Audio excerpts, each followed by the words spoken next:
You've all heard of comfort food, the kind of food you like to eat regardless of its nutritional value, but it just makes you feel good. Did you know movies operate the same way? That's right, we're going to talk about the movies that we like regardless of critical praise, box office totals, and overall audience reception.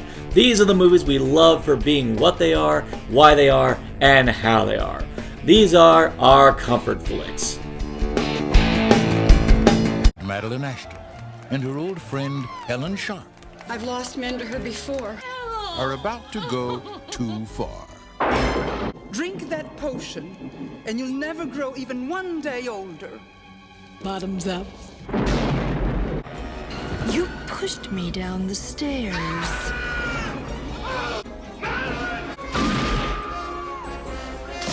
Meryl Streep, Bruce Willis, It's a miracle! and Goldie Hawn. Look at me. I'm soaking wet.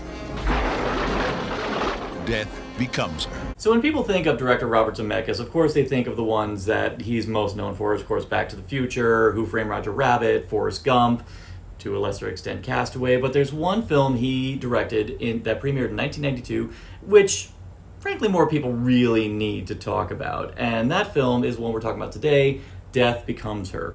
Death Becomes Her began from screenwriter David Koepp. It was actually one of his earliest scripts, and he came up with the idea when he was wandering around Beverly Hills, and he kind of saw this very odd subculture that dwelled there that was very much obsessed with trying to stave off time and trying to stay young. So he wrote a script heavily themed on that, and he made it into a dark comedy to which he handed off to Robert Zemeckis, who at the time was producing a little HBO series called Tales from the Crypt. If you've ever seen Death Becomes Her, you can just kind of smell the concept of like Tales from the Crypt-ness on it. Fun fact is if you watch the original trailer, which is really not that great, the music they use is not the music which is amazing in Death Becomes Her. They use the Tales from the Crypt theme. Yeah. And it fits. So, granted not as violent or as extreme as Tales from the Crypt, Death Becomes Her definitely has roots within that genre and that style of media. Kind of works out because the whole plotting of Death Becomes Her, while it is about the toils of vanity, what people will do to stay young, vengeance, big Tales from the Crypt theme, but also relationships and how people connect to each other and what they're willing to do to each other to further their own personal goals. It might not be vanity, it might just be power, it could be lust, it could be anything. Again, very popular theme with a lot of Tales from the Crypt if you've ever watched or read the comics. And one other kind of Tales from the Crypty thing that's, if you've ever watched the show, you always kind of notice so many famous people are in it. They weren't, like, maybe they weren't famous then, but they are now, or vice versa. The cast of Death Becomes Her is actually really good for a movie you wouldn't expect it to be as good. This wasn't too much of a stretch for them. Special effects, yes, but comedies, romantic, especially romantic, yeah. They both have done their fair share of similar characters. Even Meryl Streep, her character from She-Devil, is not a lot unlike Madeline. They're very similar, like completely nuts. But Bruce Willis was like, no man, I'm going to go full nerd boy. Bruce Willis kicked off with comedy with Moonlighting. But this is not even that comedy. Yeah, because most of the time, even when he does comedy, like either the whole nine yards, like he's always playing like some slick, charismatic character. I didn't even know that was Bruce Willis. I guess I didn't read the poster. I did not know. That's that guy from Die Hard. Yeah. Nope. I mean, you look at Bruce Willis as we know him here. Welcome to the party, pal! You pushed me down the stairs. He was absolutely unrecognizable. I think the only tip-off really is when you hear him scream as he's falling. Because that's a very John McClane's. Yeah, that is. Well, that and I pointed this out in one scene. He gets bashed over the head. What? He's very good at reacting to being hit in the head.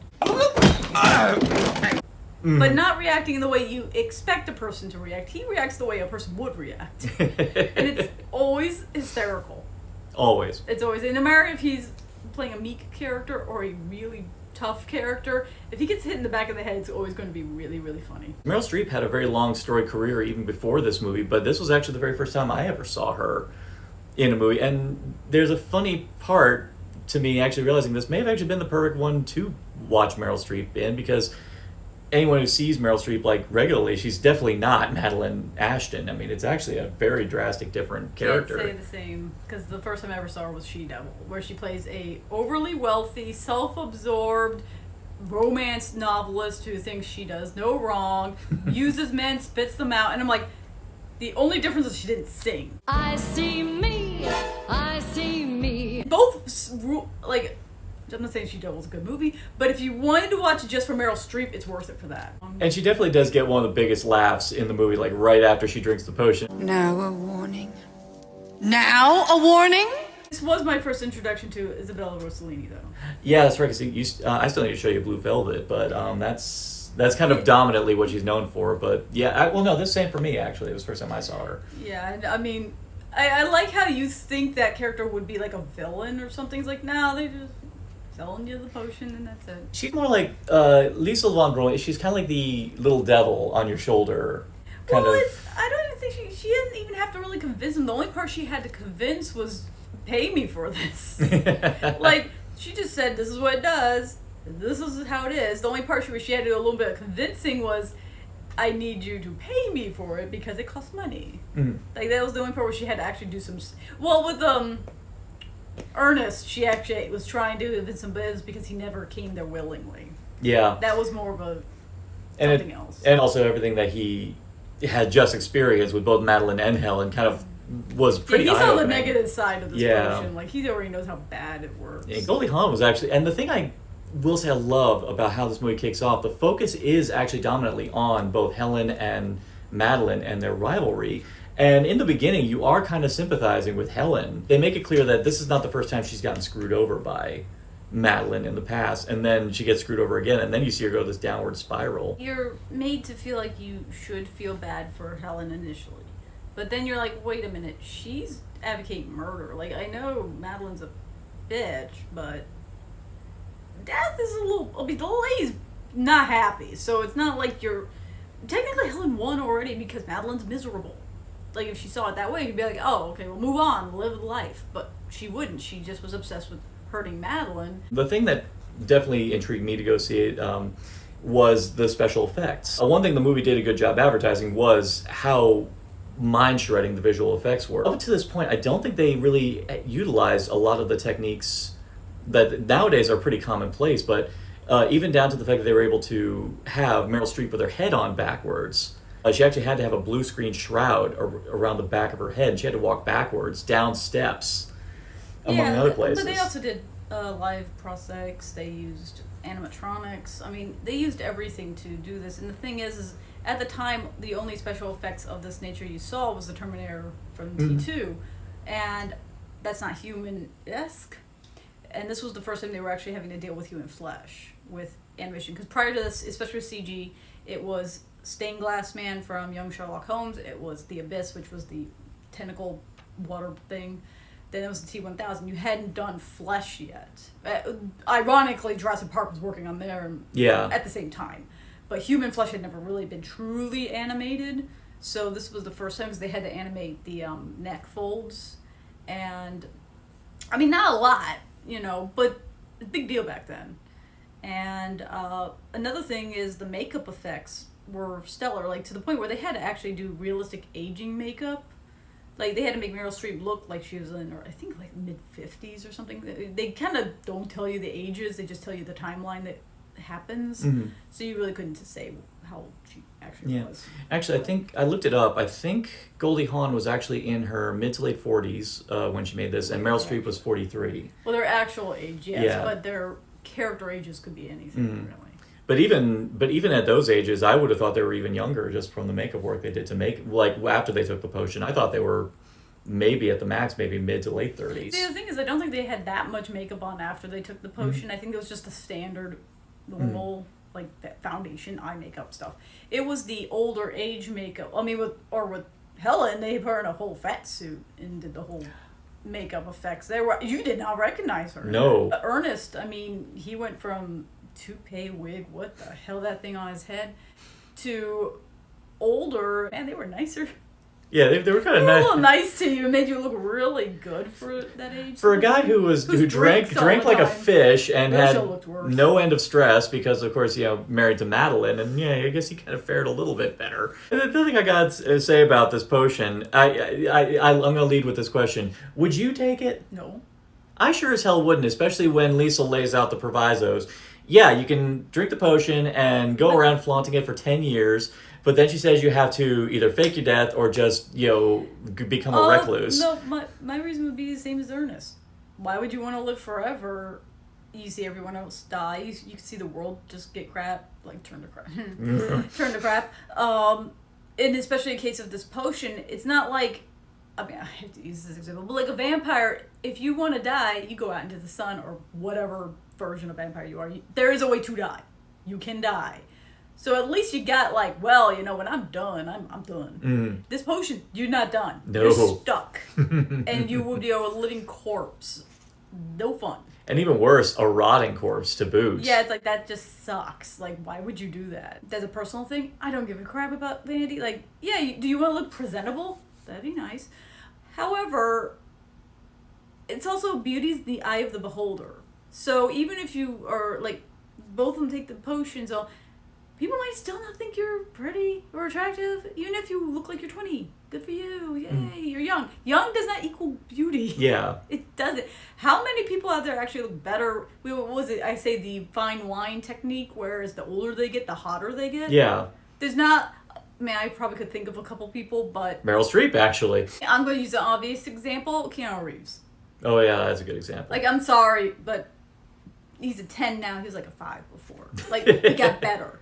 It is a thing, and I think it's just take care of yourself and you'll be fine. But And also, of course, the other core thing, don't be an asshole. Meryl Streep's Cara Madeline is an actress. Now, let's not lie. In Hollywood, if you're an actress, what was it? It was First Wives Club. Goldie Hawn said Oh, it, yeah. which is your babe, district attorney, driving Miss Daisy. With Madeline, you can kind of see why her vanity might also be stemmed from that environment, that she's pretty much told you're worthless because you're not attractive. Though she wasn't clearly a good actress to begin with, so all she had were her looks. I guess that's probably what the situation was.